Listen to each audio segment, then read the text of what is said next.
Courtney, it's good to have you. Do you want to pick sides, first of all, in the Walmart versus Target debate? Yeah, actually, I like the Walmart conversation here, specifically the point that was brought up first, the idea that they have a lot less discretionary products. So Target takes up, I think it's like 60 to 70% of their goods are non-discretionary. So those are like clothes, electronics, et cetera.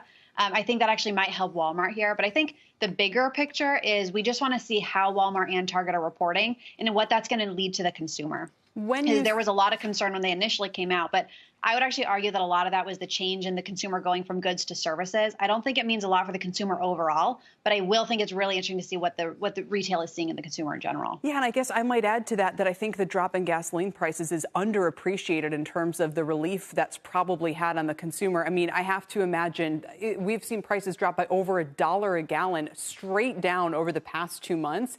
That is a huge gift for these companies, isn't it?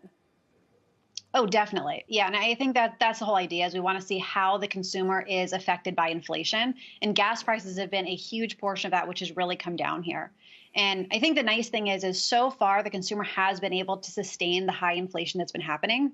I think that's happening because we still have a really tight labor force. Wages are holding up. But also, people still have a lot of cash on their balance sheets. And so they've been able to, if they needed to dip into savings, they have the savings to get through that, broadly speaking, obviously.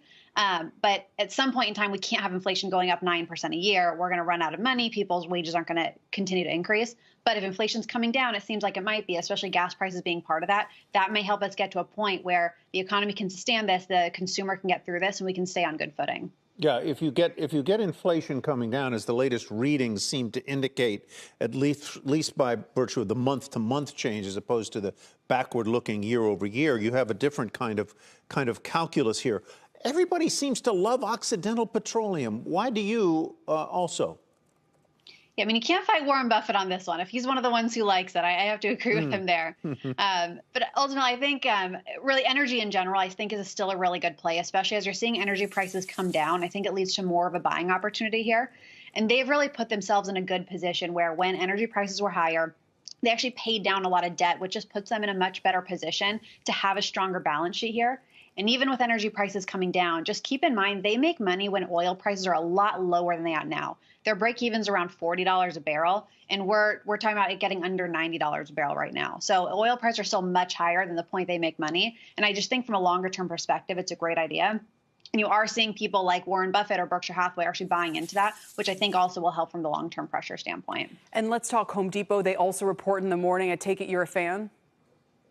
Yeah, Home Depot, I think, has gotten overly hit here with the concerns on housing, which clearly is one of the things that is slowing right now. But Home Depot, your customers with Home Depot, these are people who already own houses. They're not necessarily as affected by the changes in interest rates or changes in mortgage interest rates. And you also have a really strong demand towards your professional services there. So you have your contractors, your plumbers, your electricians who are also putting money back into Home Depot. And I just think forward looking, I think they're likely going to hold up a lot better than has already been feared so in the way that it's sold off a lot more than the markets have so far this year.